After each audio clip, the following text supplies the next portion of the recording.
Avez-vous remarqué que la plupart des grands médias français et internationaux critiquent les crypto-monnaies?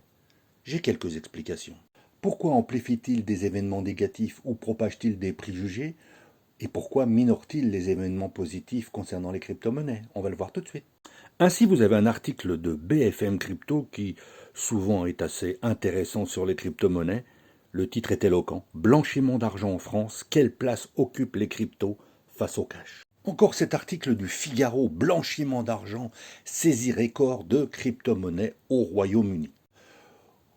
Ou ce dossier de l'AMF, l'autorité des marchés financiers, la lutte contre le blanchiment des capitaux et le financement du terrorisme, sous-entendu des crypto-monnaies, alors qu'on sait que les crypto-monnaies n'ont qu'une part minime dans ce blanchiment et dans le financement du terrorisme. Voici à présent quelques faits qui laissent à douter de leur objectivité. Au Nigeria, le bitcoin est roi. Oui, vous avez bien entendu.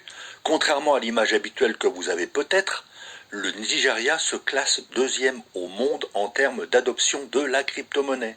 C'est un phénomène massif que les médias, bizarrement, ne couvrent pas suffisamment.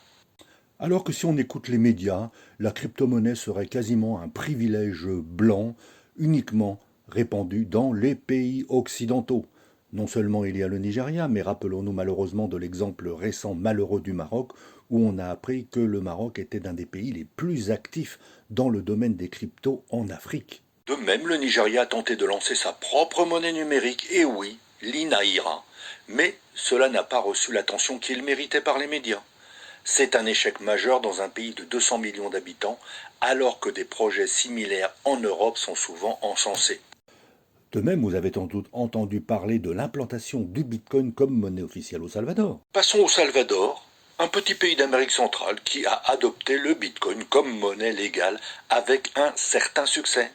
La presse a salué cette transition. Cependant, au Nigeria, il y a eu des échecs, des soupçons de corruption et même une crise monétaire. Le contraste de traitement de ces deux informations est saisissant. Tiens, c'est curieux, pourquoi la presse ignore-t-elle ces réalités critiques?